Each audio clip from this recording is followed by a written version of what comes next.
साकार में बाबा जब मुरली चलाते थे मधुबन में, मुरली पूरी हो जाती, याद प्यार दे देते, कई बार बाबा खड़े हो जाते थे।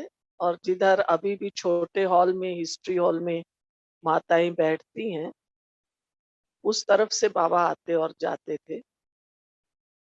तो बाबा जब खड़े हो जाते और बाहर की ओर जाने लगते, तो माताओं के आगे कई बार बाबा खड़े हो जाते, वंदे मातरम। और कई बार मुरलियों में भी बाबा कहते हैं कि बच्चे, आप वो माताएं बहनें हैं जो भारत को स्वर्ग बनाते। वंदे मातरम माना कोई धरती की पूजा नहीं है, भारत माता की पूजा नहीं, लेकिन भारत में रहने वाली माताओं की पूजा है। वह माताएं बहनें जो स्वर्ग की स्थापना में भगवान के साथ खिदमतगार बनी।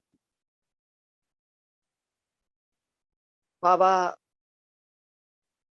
ये बात बहुत कहते थे, बच्चे भगवान आया है ना, उसके साथ खिदमतगार बन।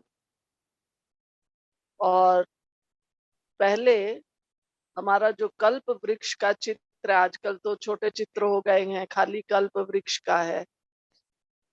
पहले बाबा एक तरफ तो वो दिखाते थे साइड में ऐसे ओवल शेप में उल्टा झाड़, और दूसरी तरफ वंदे मातरम, तो माला बनी हुई, माला के बीच में भारत, भारत के बीच में जो भी हमारी पुरानी दादियां, मम्मा, आगे आगे मम्मा, और पीछे सारी हमारी पुरानी दादियां। जैसे बाबा कहता था ये शिव शक्ति सेना है।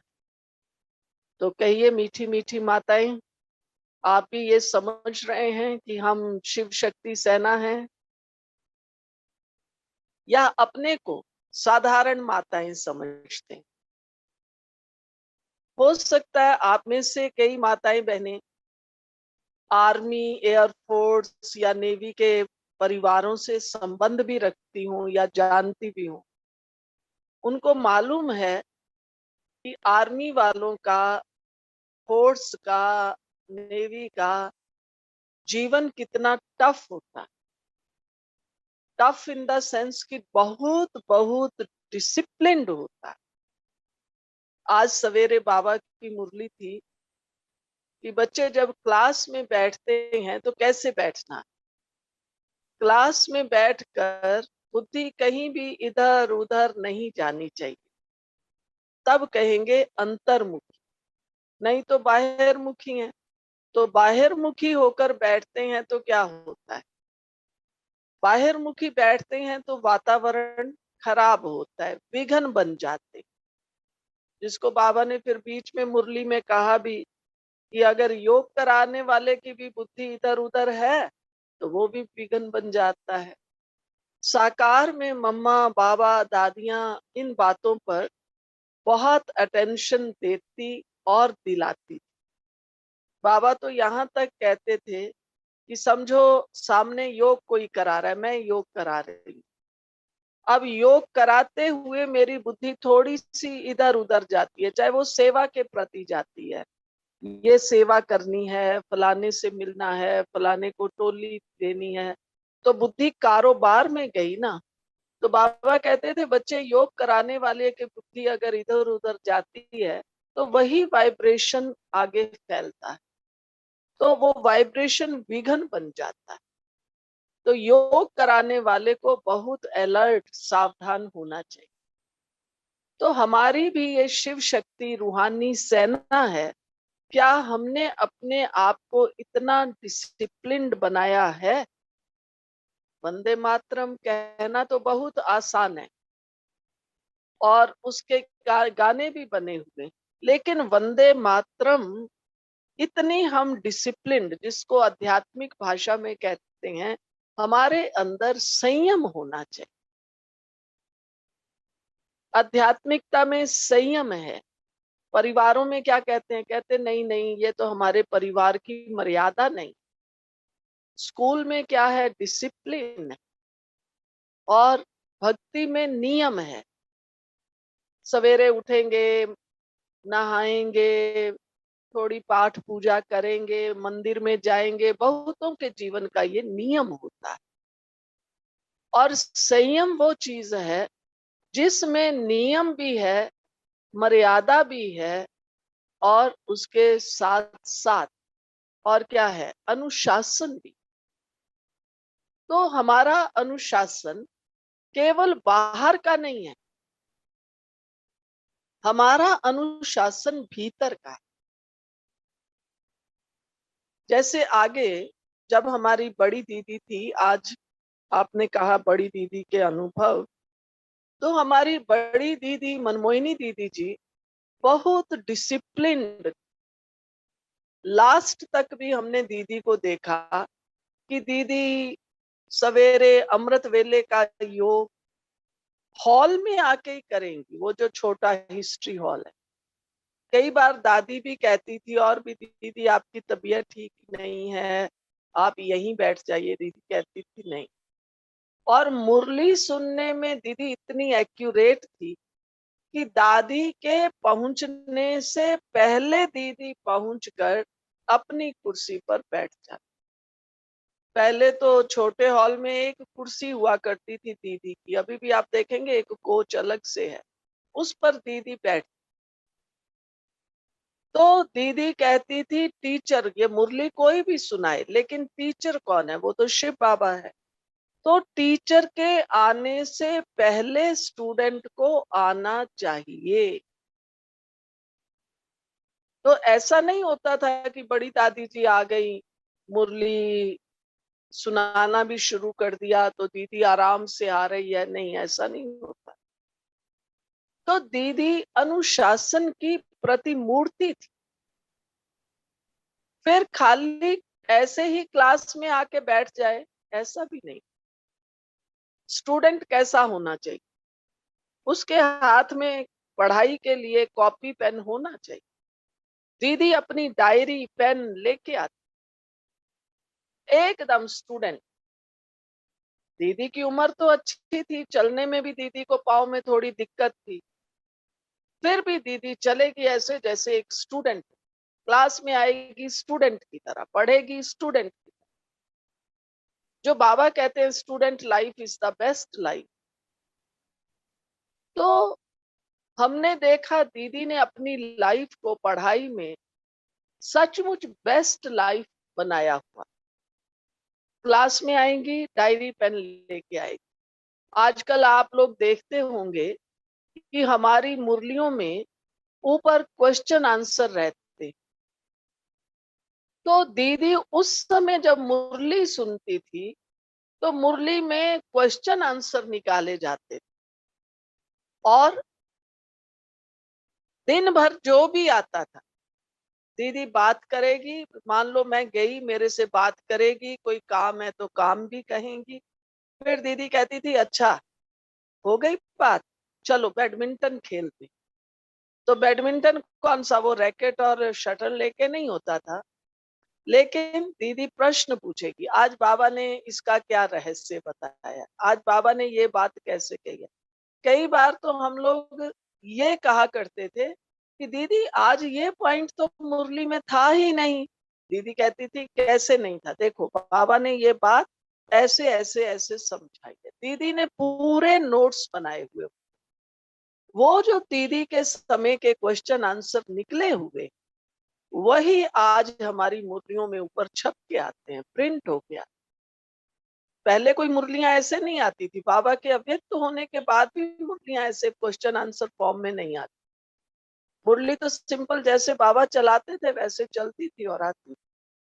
पर अब छोटी छोटी बहनें हैं, तो दीदी दादी को बहुत संकल्प होता था कि ये बहनें क्या मुरली समझती होंगी, कैसे सुनाती होंगी। तो अब मुरली में ऊपर क्वेश्चन आंसर भी आता है, लास्ट में मुरली का सार भी आता है, वरदान भी आता है, स्लोगन भी आता है। अभी तो बाबा ने इस पढ़ाई को बहुत बहुत सहज कर दिया, हमें इसमें कोई कठिनाई महसूस नहीं। तो दीदी की ये विशेषता, मुरली में भिन्न भिन्न प्रकार से क्वेश्चन आंसर निकाल, और उन क्वेश्चन आंसर से ही हर आए हुए भाई बहन को रिफ्रेश करना और उनकी पालना करना। आप में से कई भाई बहनें, माताएं नई होंगी, कि हो सकता है कई टीचर्स बहनें भी नई होंगी जिन्होंने बड़ी दीदी जी को नहीं देखा, क्योंकि बड़ी दीदी जी तो बहुत जल्दी ही चले गए। तो आपको सुनकर हैरानी होगी कि दीदी जी सबकी ज्ञान योग से पालना तो बहुत अच्छी करती, पॉइंट्स बाबा का इतना गहराई से एक्सप्लेन करती जो बात नहीं पूछी। लेकिन दीदी ने कभी भी भाषण नहीं किया। जैसे आज हम बहनें तो भाषण करते हैं और हम कहते हैं फलानी बहन भाषण कराने में बहुत अच्छी है, करने में बहुत अच्छी है, और ये कोर्स कराने में बहुत अच्छी है, ये मुरली सुनाने में बहुत अच्छी है। बड़ी दीदी जी ने कभी भी मुरली नहीं सुनाई। बाबा के अव्यक्त होने के बाद दादी प्रकाश मणि जी ही मुरली सुनाते थे। अगर वो कभी वहां नहीं होते थे तो जो दादी होती थी, मनोहर दादी, चंद्रमणि दादी, वो लोग मुरली सुनाते थे। लेकिन बड़ी दीदी ना तो मुरली सुनाती थी, ना भाषण करती थी।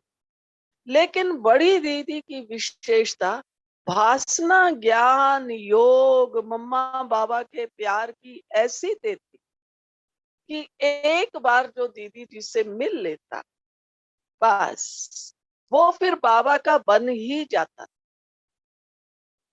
दीदी की परख शक्ति तो बहुत थी, एकदम देख के ही समझ आती थी ये सामने वाली आत्मा कैसी। और जिसके साथ भी दीदी का संबंध होता था, विश्वास होता था, दीदी ने अंत तक उसके साथ निभाई। ऐसे नहीं कभी दीदी भूल जाए ना। दीदी को तो नाम सहित, उन दिनों में खैर भाई बहने भी बहुत थोड़े थे, लेकिन दीदी को नाम सहित सबका परिचय। और दीदी बहनों को तो अक्सर जैसे हम तो उस समय में बहुत छोटी छोटी कुमारियां थी, बहनें थी, तो दीदी कहेगी आओ, तू मेरी सखी है, मैं तेरी सखी हूँ।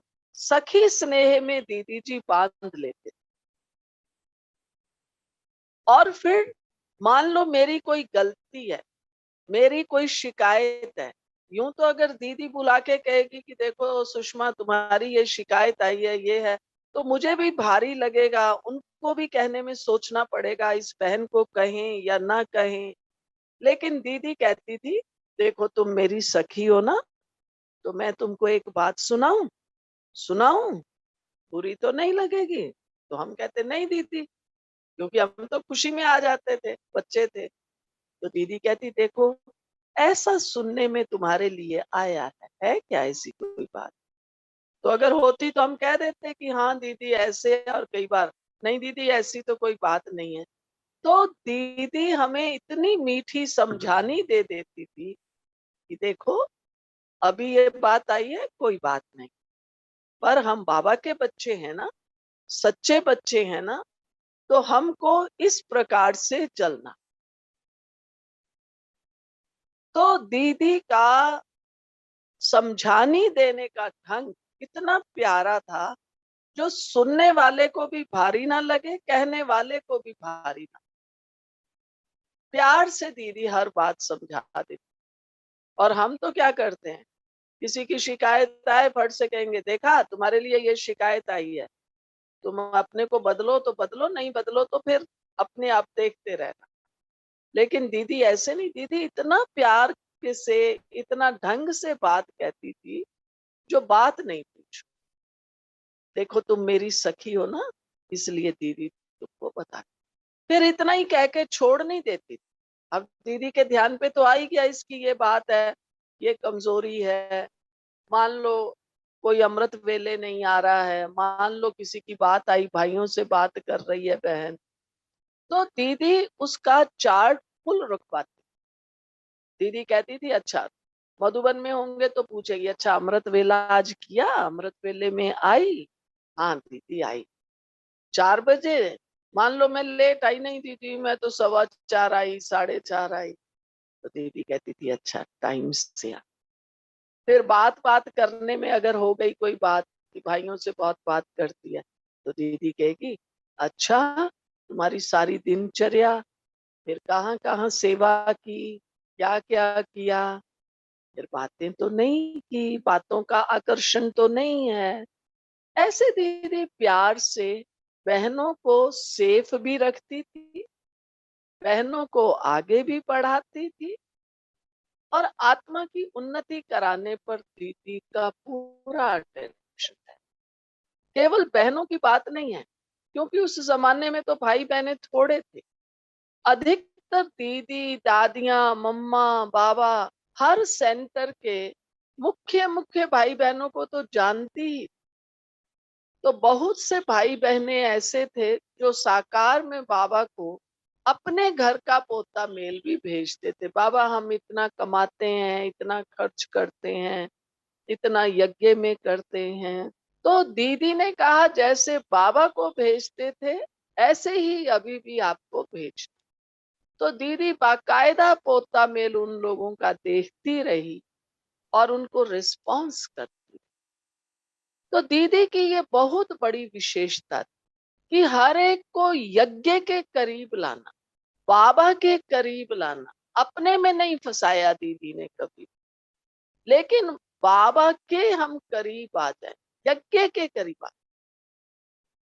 आप कितना कमाते हैं, आपको कितना यज्ञ में करना चाहिए, कितना अपने सेंटर पर करना चाहिए। अगर किसी का थोड़ा पोता मेल डिले भी हो जाता तो भी दीदी पूछती थी, क्यों इस बार आपका पोता मेल नहीं आया। तो इससे भाई बहने मधुबन में यज्ञ में बंधे भी रहते हैं, और उसके साथ साथ उनका अपना पुरुषार्थ भी अच्छा होता, उनका अटेंशन रहता कि नहीं हम नहीं करेंगे तो दीदी दादी पूछेंगी। तो दीदी ने इस तरह से बाबा के बच्चों को पालना इतनी एक्यूरेट थी। दूसरा, दीदी जब भी किसी से मिलती थी ना, ऐसे दृष्टि देती। तो बहुत से भाई बहने तो दीदी के सामने आने से ही डरते थे। बहुत से फॉरेनर्स जब फॉरेन की सेवा भी शुरू हो गई, तो कई भाई बहन कहते थे, कहते हमें ऐसा लगता है कि हम दीदी के आगे बैठते हैं ना, तो दीदी हमें जैसे अंदर से रीड कर रही, पढ़ रही है, ये आत्मा कैसी। तो दीदी अपने अभ्यास में मस्त और व्यस्त रहती, और जो आता उनको भी उसी आत्मिक अभ्यास से देखती, और परख भी जाती थी ये सामने वाली आत्मा कैसी। फिर दीदी व्यवहारिक बहुत थी। मैं जब जब मधुबन जाती थी, कहीं से भी सेवा करके आते, मधुबन जाते, फिर दीदी भेजती कब वहां जाओ वहां जाओ। तो जब मैं मधुबन में 10-15 दिन रहती थी, तो दीदी मेरे से अपनी पोस्ट लिखवाती। यूं तो पोस्ट हमेशा मुन्नी बहन लिखते थे, लेकिन जब मैं होती थी तो दीदी पत्र दे देती, ये पढ़ के आना, इसमें क्या लिखा है। तो हम बताते थे इस पत्र में दीदी ये बात पूछी है। तो दीदी फट से डिक्टेट करवा देती, तुम इसका ये जवाब दो, ये जवाब दो, ये जवाब दो। और कई बार हम वही डिक्टेशन ले रहे होते थे दीदी के पास, और मान लो कोई बहन आ गई। एक बार की बात है, एक बहन आई जो मेरे से तो बड़ी थी, वैसे उस समय छोटी ही थी। लेकिन जैसे वो आई, उसने कहा दीदी बात करनी है। तो स्वाभाविक रूप से मैं तो भाई मैनर्स के हिसाब से मैं उठ के चली कि भाई दीदी से ये बात करने आई है, तो मैं उठ जाती हूँ। दीदी ने मुझे कहा तुम बैठी रहो, मैं बैठी रही। तो उस बहन ने अपनी जो प्रॉब्लम थी वो दीदी को सुनाई। तो उसने कहा मैं हूँ जिस जगह पे रह रही हूँ ना दीदी, ये ठीक नहीं है, वहां की बहन ऐसी है ऐसी है। दीदी ने कहा देखो दीदी, तुम्हारा सेंटर तो बदल देगी, तुम्हें दूसरे सेंटर पर भेज देगी, लेकिन मीठी बहन ये बताओ परिवर्तन किसको करना। फिर दीदी ने उसको समझाया। फिर वो बहन कहती है नहीं दीदी मैं वहीं रहूंगी, परिवर्तन करूँ। तो हमने देखा, ये दीदी ने उसको तो प्रैक्टिकल समझाया, उस समय मैंने तो शायद कुछ भी नहीं समझा होगा, मैंने भी बात सुन ली। लेकिन अब हम देखते हैं प्रैक्टिकल में हमें ये बात कितनी काम आती है कि स्थान बदलने से नहीं होगा, अपने संस्कार बदलने से। तो दीदी स्नेह से, प्यार से, शिक्षा से संस्कार परिवर्तन करने और कराने में बहुत मददगार रहे। अंत तक जब तक संस्कार न बदल जाए, दीदी का अटेंशन रहता। अभी युगल भी कोई दीदी के सामने आते, जिनका पोता मेल दीदी को मालूम होता था। दीदी चाहे बिजनेस हो, चाहे परिवार की बात हो, चाहे बच्चों की बात हो, दीदी पूरी राय देती। ये ऐसे नहीं ऐसे करना है, ऐसे नहीं ऐसे करना। तो इस तरह से दीदी ने व्यवहारिक ज्ञान, योग, चार्ट कैसे रखना है, मेंटेन करना है, ये पालना हम सबको। और दीदी खुद तो ज्ञान योग में सारा दिन मस्त रहती थी। कई बार हम अचानक कोई काम होता था और दीदी के कमरे में जाते थे, दीदी ये काम है, ये बात है, या फलाना कोई मिलना चाहता है। मैंने बहुत बार देखा है, दीदी अपनी कुर्सी पर बैठी है, या दीदी को टांग में तकलीफ थी तो वो लंबा सा तख्त रहता था बेड की तरह, उस पर दीदी बैठती थी। तो देखो दीदी क्या कर रही, दीदी अपनी डायरी खोल के उस दिन की मुरली को रिवाइज कर। दीदी अपने समय को वेस्ट नहीं कर, फ्री है तो अपनी ईश्वरीय पढ़ाई में लगी रहे, ईश्वरीय पढ़ाई में मस्त। और दीदी जब योग कराती थी मधुबन में, पहले अमृत वेले का योग और संध्या वेला का योग बहुत काफी लंबे समय तक बड़ी दीदी और दादी प्रकाश मणि जी ही स्वयं बैठकर कराते थे। आप शाम को देखो तो दीदी आकर योग में बैठ सबको दृष्टि दे। फिर धीरे धीरे जैसे संख्या बढ़ती गई, भाई बहन बढ़ गए, तो थोड़ा चेंज हुआ। अन्यथा हमारी दीदी दादी ही योग कराती और सबको रहता था दीदी दादी बैठी। तो दीदी दादियों के अंदर अनुशासन, डिसिप्लिन बहुत, और डिसिप्लिन के साथ साथ सदा मर्यादा में रहे, मर्यादा में चल। तो दीदी की ये परख शक्ति बहुत। और हमने दीदी को देखा, अभी हम सब कह तो देते हैं मुरली में, वरदान में पढ़ते हैं, कोई दिन वार होता है तो पक्का कराते हैं, करते हैं कि सबको पक्का है ना, मेरा तो एक शिव बाबा, दूसरा ना कोई। मगर हमने देखा दीदी जी के नैन चैन से वो दिखाई देता, मेरा तो एक शिव बाबा। कोई भी बात है सुनाई किसी ने, दीदी ये बात ऐसे नहीं ऐसे है, दीदी क्या कैसे करना चाहिए, दीदी एक ही बार में बात सुन के फाइनल निर्णय देती थी, डिसीजन, नहीं आपको ये ऐसे नहीं ऐसे करना, ये काम ऐसे नहीं ऐसे होना। ये भी फिर हमने देखा, कई बार मीटिंग में कोई बात होती थी, सब कहते थे ऐसे नहीं ऐसे होना चाहिए, तो दीदी अपनी राय दे के एकदम, जो बाबा कहते हैं मालिक और बालक वाली बात, तो दीदी कह देती थी, अच्छा दीदी तो ऐसा समझती है, चलो आप सब ऐसा कर सोचते हो तो ये कर, एकदम बालक बन के हर बात को स्वीकार कर। तो ये हमारी दीदी जी की विशेषताएं। लेकिन दीदी दीदी कैसे बनी, मैं तो जब छोटी थी इतनी समझ, आप सोच सकते हैं 18 20 21 साल की आयु में कितनी बुद्धि होगी। लेकिन यही देखते रहते थे हम, दीदी अभी कहाँ जा रही है, दीदी क्या कर रही है। और दीदी इतना, आजकल हम कहते हैं मैनेजमेंट के कोर्सेज कराते हैं, तो हम कहते हैं अपनी टीम को मोटिवेट करने के लिए उनको अप्रिशिएट करना चाहिए।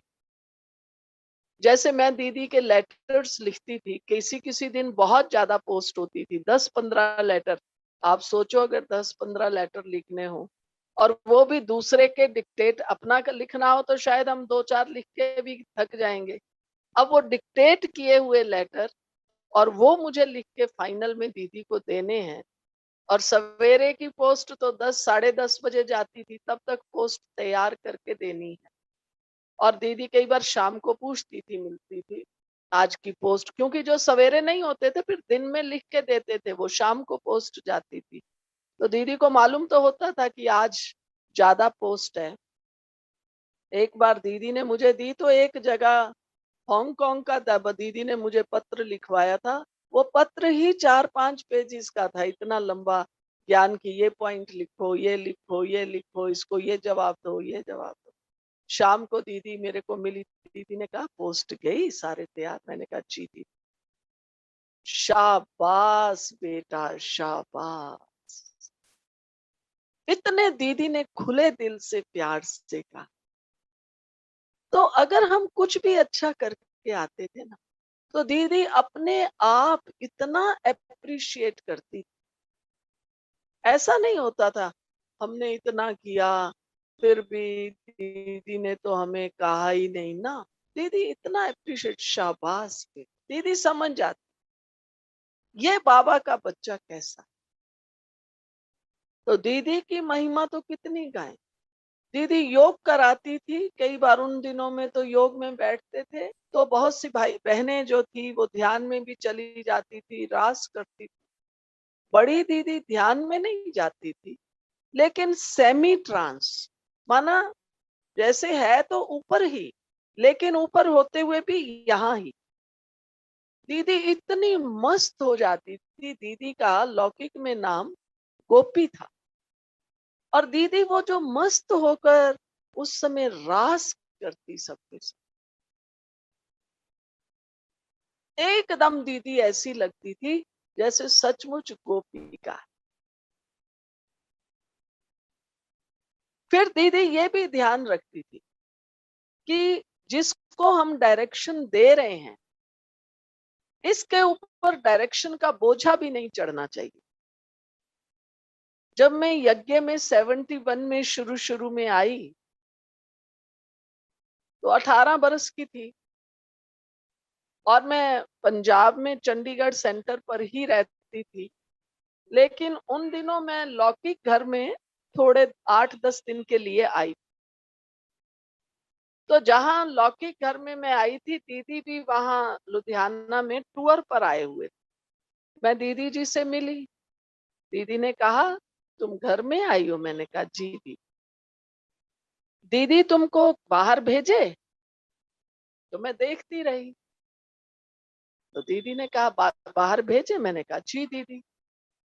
तो मुझे दीदी कहती है, अच्छा दीदी पंजाब का टूर करके दिल्ली पहुंचेगी, तो तुम भी जो है वो दिल्ली में आ जाओ। मैंने कहा दीदी कब तक? दीदी ने कहा, तब शायद 15-16 तारीख थी। दीदी ने कहा मैं 26 तारीख तक पहुंचूंगी। मैंने कहा दीदी मैं कब तक पहुंचूं? दीदी ने कहा, दीदी तारीख नहीं देगी, क्योंकि तुम उस तारीख पे ना पहुंच सको तो ये बोझा हो जाएगा, लेकिन 26 से पहले पहुंच जाना।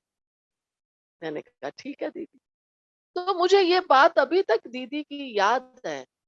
दीदी को, मम्मा बाबा को जब डायरेक्शन देते थे तो ये ध्यान रहता, हम जो कह रहे हैं बच्चों पर, इन बहनों पर कोई बोझा ना चढ़ जाए, उल्लंघना ना। अब मान लो दीदी कहे तुम 20 को आना, मैं किसी कारण से 20 को ना पहुंचू, 21 को पहुंचू, तो आज्ञा का उल्लंघन तो हो गया ना। तो दीदी ने कहा नहीं, मुझे अभी तक याद है, दीदी ने कहा नहीं, दीदी 26 को पहुंचेगी, तुम उससे पहले पहुंच जाना। तो मुझे याद है मैं 22-23 को दिल्ली में पहुंच गई। तो कितना ध्यान दीदी रखती थी कि आत्मा पर बोझा ना चढ़े, लेकिन हम आत्मा को उड़ने में सहयोगी बने। हम कई बार कई भाई बहनों को, साथियों को कह देते हैं ऐसे नहीं, ऐसे ही करो, ये करो, वो नहीं भी कर पाते हैं, डिले हो जाते हैं। तो हम फिर कहते हैं देखो तुमने समय पे नहीं किया, ये नहीं किया, वो नहीं किया। वो पहले खुद ही बेचारा गिल्टी कॉन्शियस होता है कि मेरे से ये सेवा जो है समय पर नहीं हुई है, और फिर हम उसको और भी गिल्टी कॉन्शियस बना देते, देखो तुम तो करते नहीं हो, ऐसे हो वैसे हो। पर मम्मा बाबा, हमारी बड़ी दीदी, हमने प्रैक्टिकल में देखा ये नहीं करते। वो हमें बड़ा रिलैक्स रख, कि ऐसे नहीं ऐसे कर, ये नहीं ये करो। मैं कई बार मधुबन में होती थी तो भी दीदी को कहते, दीदी ये, दीदी कहती थी दीदी का विचार ऐसे है, फिर तुमको जैसा सहज लगे। तो दीदी एकदम बात को कह के बात हल्की कर दे। आजकल हम देखते हैं ना, जो एक दूसरे में थोड़ा कशमकश होता है, टेंशन होता है, क्योंकि हम क्या चाहते हैं, हम मार्जिन नहीं देते हैं, जिसको आजकल लोग कहते हैं थोड़ा स्पेस चाहिए। हमने देखा दीदी दादियां बहुत स्पेस देती, जो हमें कहना नहीं पड़ता। कभी कोई इमरजेंसी है तो अलग बात है, वरना दीदी कहेगी ये सेवा करनी है, अच्छा तुम कर लेना, दीदी आज ही नहीं, आज कल जब समय मिलेगा।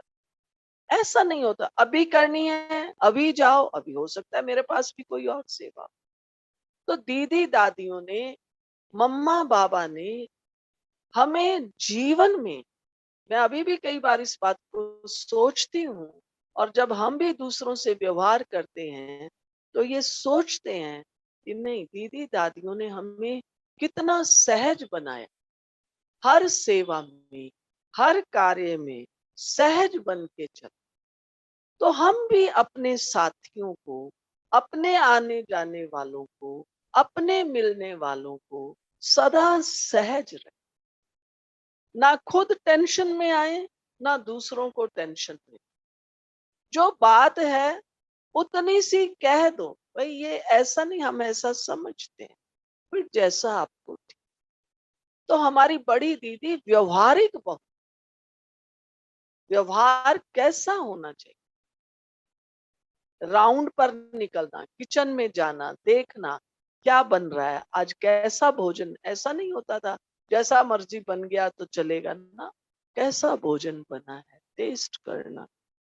यहाँ तक हम लोग छोटे छोटे थे, अगर 8-10 दिन भी मधुबन में रहते थे, दीदी कहती थी अच्छा आज तुम दोपहर को आना हमारे साथ भोजन कर।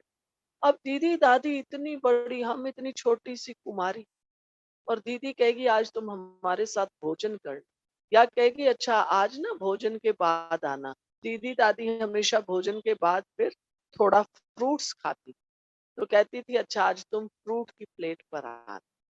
तो उस समय जो हमें भोजन पर बुलाते, फ्रूट्स के लिए बुलाते, तो उस समय फिर ज्ञान की बात भी, थोड़ी हंसी मजाक की बात भी, तो बहुत ऐसा दीदी दादियों ने हमें हल्का रखा, जिससे हम अपनत्व में बंध गए कि नहीं, ये दीदी दादियां ही हमारी दीदी दादी, ये यज्ञ ही हमारा यज्ञ, ये बाबा का घर ही हमारा घर है। ऑफिशियल नहीं थे, बस आए और गए ना,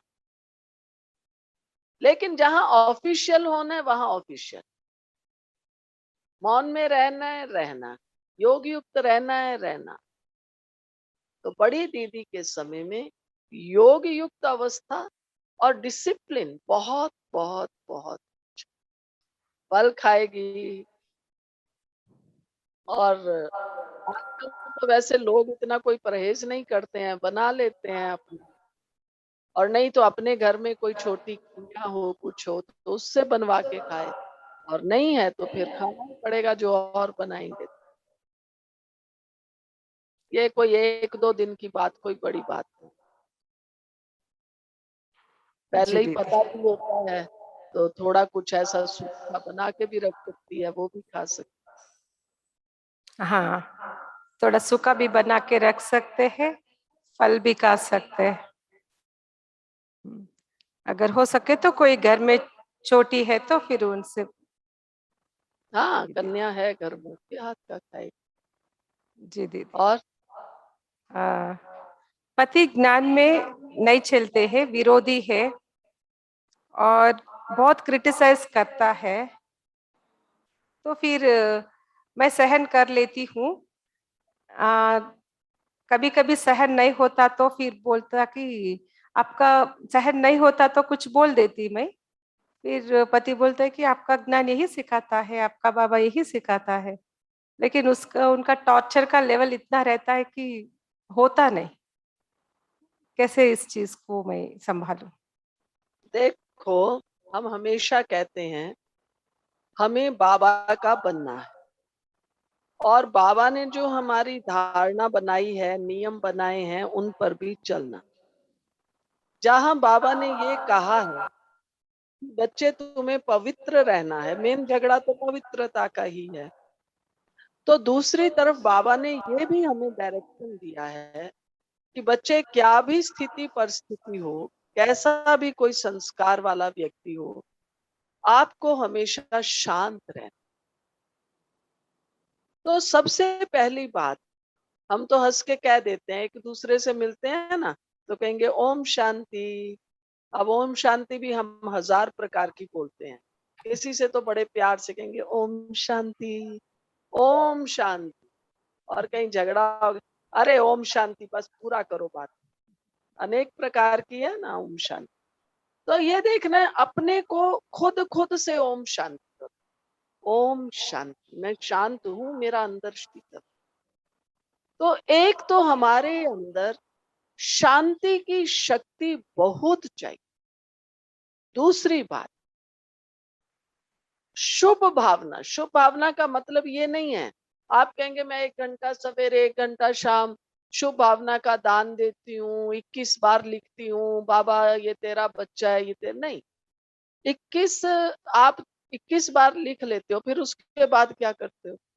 सवेरे शाम 1-1 घंटा योगदान दिया, फिर 2 घंटे के बाद क्या करते हो? 24 घंटे में 2 घंटा दान दिया, फिर 22 घंटे कौन सी भावना रखते हो? फिर वही भावना, ये मेरा पति है, ये ऐसा है, ये ऐसा है, ये ऐसा है। तो जो आपकी 22 घंटे वाला पलड़ा है वो भारी रहेगा, या 2 घंटे वाला पलड़ा भारी रहेगा? इसलिए अभ्यास शुभ भावना का ये चाहिए कि चाहे वो व्यक्ति सामने है चाहे नहीं है। मान लो भोजन बना रहे, बाबा मैं आपके बच्चे के लिए भोजन बना, वो व्यक्ति सामने आ गया, उसको खाना खिलाना है। अपने मन में, वो तो अगेंस्ट है ना ज्ञान के, वो नहीं चाहता है। अपने मन में ये भावना रखो, ये बाबा का बच्चा आया, ये बाबा ने बच्चा मुझे सेवा के लिए दिया है। आप उसके लिए खाना परोसते हैं थाली में, मैं बाबा के बच्चे के लिए भोग परोस रही हूँ। आप करके देखिए 10-15 दिन, लेकिन हर समय चलते फिरते ये भावना रहे, ये बाबा का बच्चा है, ये बाबा का बच्चा है। ये चाहे वो गुस्सा करे तो करने दो, आप शांत रहो। आप देखेंगे अपने आप वो आत्मा बदलना शुरू हो जाएगी।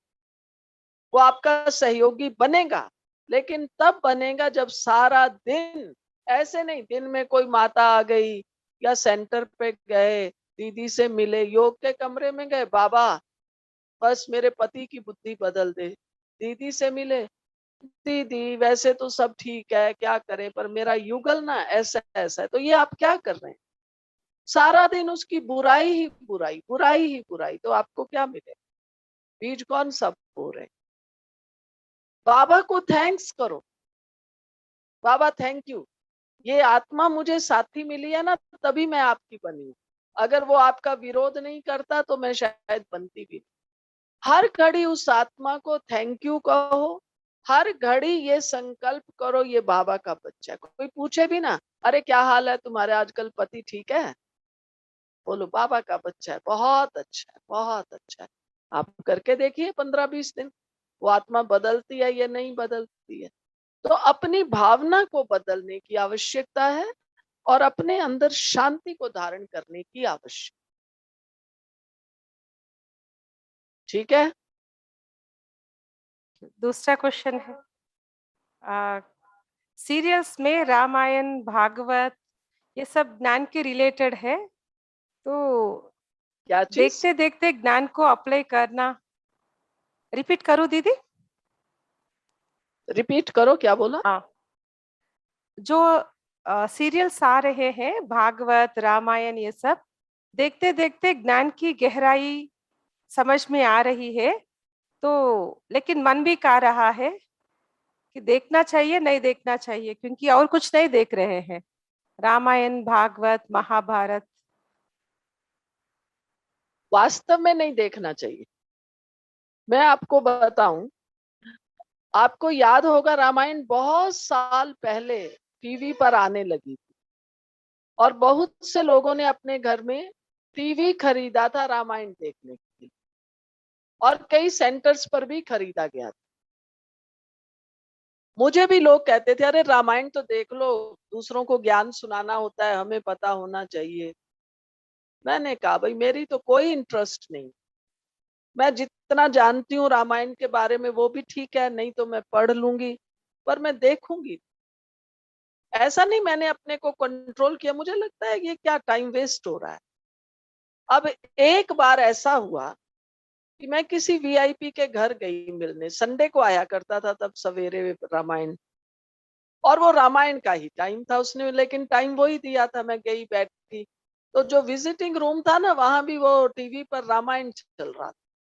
वो भाई जब तक आए आए 2 मिनट, अब मेरे को चांस मिला रामायण को देखने।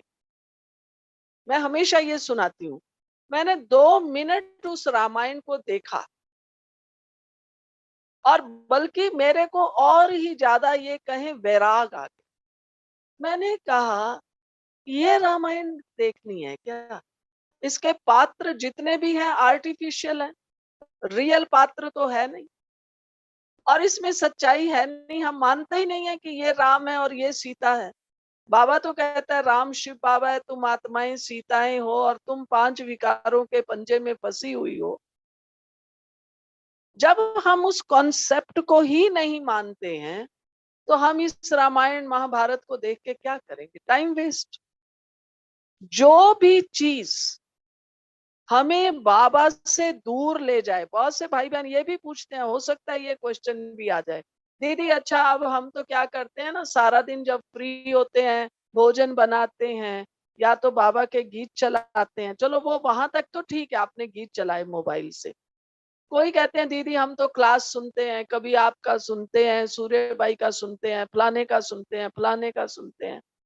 एक अव्यक्त मुरली में बाबा ने कहा हुआ है कि बच्चे, माया की परख शक्ति भी बहुत तेज है। वो जानती है कि बाबा के बच्चों को क्या क्या बात आकर्षित करती है, अच्छी लगती, और वो उसी में फंसा लेती है। अब माया को पता है ब्राह्मणों को क्या चाहिए हर घड़ी, स्पेशली अब लॉकडाउन हुआ, बाहर नहीं जाना, तो इनको चाहिए क्लासेस। अब आज मैंने क्या सुना, फलाने की क्लास। आज मैंने क्या सुना, फलाने की क्लास। कोई तो दिन में 2-2 3-3 क्लासेस सुन रहे हैं, 4-4 क्लासेस सुन रहे हैं। अच्छा सुन तो लिया, धारण कब करोगे, मनन कब करोगे? आज भी बाबा का वरदान था, मनन करो तो मगन हो जाओ। सिर्फ सुन रहे हैं। तो ये ऐसा नहीं है, मनोहर दादी कहती थी उल्टे घड़े बन के ना बैठो। उल्टा घड़ा नल के नीचे रख दो, नल खुला है, भर जाएगा। अब सिर्फ वो सुन रही हूँ, फलाने ने ये कहा, ये अंदर कुछ जा रहा है या नहीं जा रहा? तो ये भी माया है। वास्तव में चलो दिन में एक आधी क्लास सुन भी ली, हर्जा नहीं, मेरा क्लासेस से विरोध नहीं है। लेकिन अगर सुनना है, बाबा की मुरली सुन, बाबा की मुरली पढ़ो। आप लोग अब ज्ञान में आए हैं, 69 से बाबा की अव्यक्त मुरलियां हैं, उनको स्टडी करो, उनका अध्ययन करो। सारा ज्ञान जो हम भाई बहने भी क्लासेस कराते हैं, किस आधार पर? आधार तो बाबा की मुरली है। तो मेरी रुचि बाबा। अच्छा अब आप कह रहे हैं हमने दीदी का क्लास सुना, आपको कौन याद आया? बाबा याद आया? सारा टाइम वो दीदी ने क्लास कराई थी ना, बहुत अच्छी। अरे बहुत अच्छा पॉइंट सुनाया, मुझे तो मजा आ गया। अरे पर तू बाबा से जुड़ी कि नहीं जुड़ी?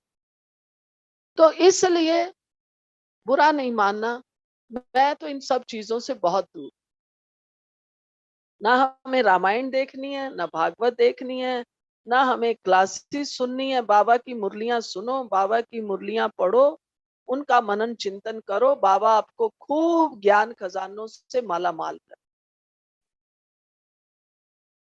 ठीक दीदी है बहन लास्ट क्वेश्चन दीदी। जी। लौकिक वालों के लिए मुझे नॉनवेज पकाना पड़ता है, क्या करें? ये तो आपकी अपनी दृढ़ता चाहिए। हमने तो बहुतों को देखा हुआ है। मैं आपको यहाँ की एक रियल बात सुनाती हूँ। एक माता है हमारे पास, रेगुलर है क्लास में, लेकिन बहुत साधारण गरीब है। तो वो काफी समय से, कोई आज नहीं, सालों से, ज्ञान से पहले भी कई घरों में खाना बनाती, 2-4 घरों में जाके खाना बनाती। तो घर तो बदलते ही रहते हैं, कहीं 2 साल, कहीं 3 साल किया। अभी पिछले, मैं समझती हूँ 1-1.5 साल से उसको एक नया घर मिला जो डॉक्टर हैं। वाइफ भी डॉक्टर, हस्बैंड भी डॉक्टर, आगे उनके बच्चे हैं और माँ बाप हैं। तो उन्होंने कहा कि आप खाना बनाओ। उसने कहा मैं खाना तो बनाऊंगी, लेकिन मैं प्याज लहसुन वाली कोई चीज नहीं बनाऊंगी। आपको प्याज लहसुन खाना है, आप खुद काटिए, खुद बनाइए, खुद खाइए, मुझे कोई दिक्कत नहीं है, पर मैं आपको प्याज का खाना नहीं बना। जबकि उसको वहां पैसा मिलेगा, वो कह सकती थी, पर मैंने देखा उसकी ये धारणा पक्की है। वो बहुत से स्थानों पर जाती है, खाना बनाती है। उनको आप सोचिए, जब प्याज लहसुन ही नहीं बनाती है, जिसको पैसे की आवश्यकता है, पैसे के लिए वो ये कर रही है, तो भी वो साफ पहले ही बता देती है, मेरा नियम ये है कि मैं प्याज लहसुन नहीं बनाती हूँ। रखना हो तो रखो, नहीं रखना है तो। अब वो लोग इतने खुश होते हैं, फिर वो कहते हैं लो, ये तो इतनी अच्छी हमें खाना बनाने वाली मिल गई, जो हमारा किचन में बचत हो गया प्याज लहसुन का भी। फिर वो लोग भी नहीं खाते हैं, और फिर उसको कहते हैं तू बता तेरा ज्ञान क्या है। तो इस तरीके से अगर आपके घर में भी नॉन वेज खाते हैं कोई लोग, उनको कहो कि देखो भाई, अब ये पाप तो मैं नहीं करने वाली। क्योंकि हमारा आगे एक चित्र होता था, उसको जानवर, गाय बकरा, किसी को भी काटने वाला, बेचने वाला, पकाने वाला, खाने वाला, सब बराबर पाप के अधिकारी। तो आप बोलो भाई जो चाहो करो, लेकिन मैं ये नॉन वेज नहीं बना सकती। अपनी धारणा को पक्का रखो, इसमें डरने की बात नहीं है। लेकिन हाँ, विनम्रता से। अगर हम आज जाके कहेंगे देखिए अब मैं नहीं बनाऊंगी, वो कहेंगे कैसे नहीं बनाएगी, चल। विनम्रता से, प्यार से, रिक्वेस्टिंग वे में कह के कि देखिए अब ना मेरे को खुद को अच्छा नहीं लगता है। उसमें तो कोई भी बहाना क्या कर सकते हैं। साकार में बाबा की आगे मुरली आती थी, कोई पवित्र नहीं रहने देते हैं। आप बोलो कि मेरे को रात को स्वप्न में कृष्ण दिखाई दिए और कृष्ण ने कहा है कि तुम्हें अब पवित्र बन। तो आप बोलिए कि भाई मैं अब ये नॉन वेज नहीं, हो सकता है आप भी पहले खाते थे भाई, पहले जब खाते थे तब तो बना लेते थे, अब खाते नहीं है तो मुझे तो जैसे वॉमिट होती है, मैं नहीं बना सकती। 2-4 बार थोड़ा होगा कशमकश, फिर अपने आप समझ जाएंगे। सफल कर लो सांसें अपनी,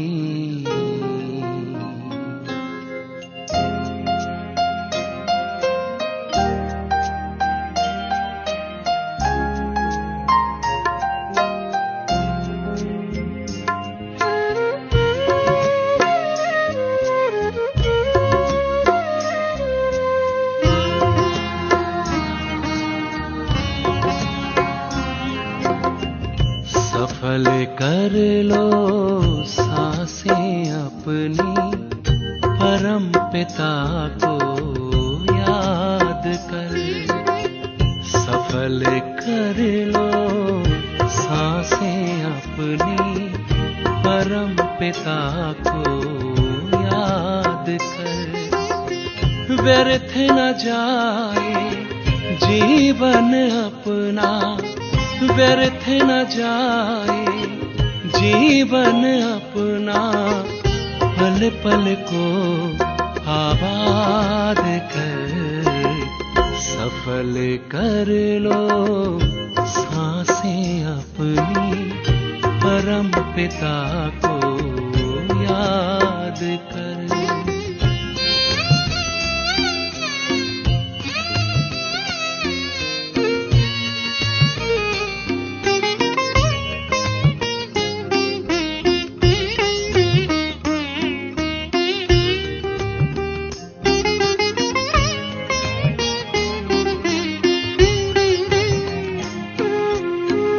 आए कहाँ से क्यों है आए, सोचो क्या ले जाना है।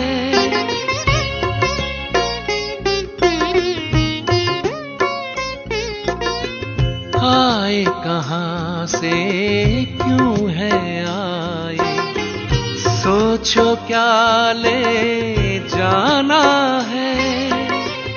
जैसी करनी वैसी भरनी, कभी नहीं भुलाना है। शुभ संकल्पों की, शुभ संकल्पों की करो रचना, विश्व का कल्याण कर। व्यर्थ न जाए जीवन अपना, पल पल को आबाद कर। सफल कर लो सांसें अपनी, परम पिता को याद कर।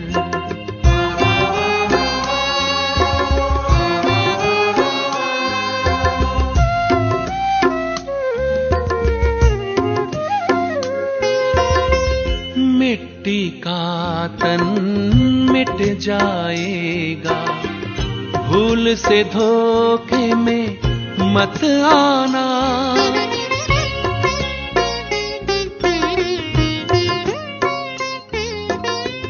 मिट्टी का तन मिट जाएगा, भूल से धोखे में मत आना। वस्तु वैभव धन संपदा, साथ कभी ना है जाना।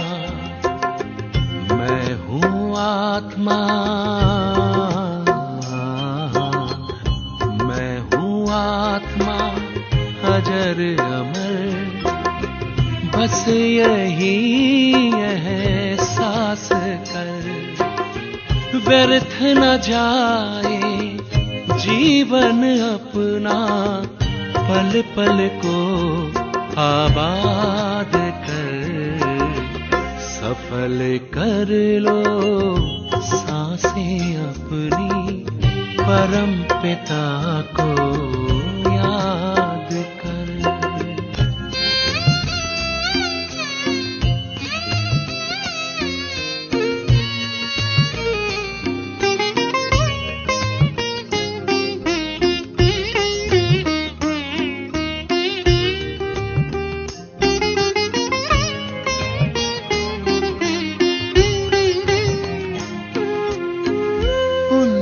की पूंजी भर ले मन में, कुछ ही पल है पास तेरे।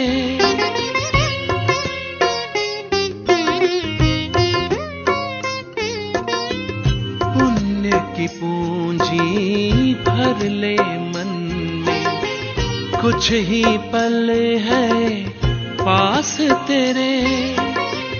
जोड़ के रिश्ता प्रभु प्रीतम से, पाले उनसे सुख सारे।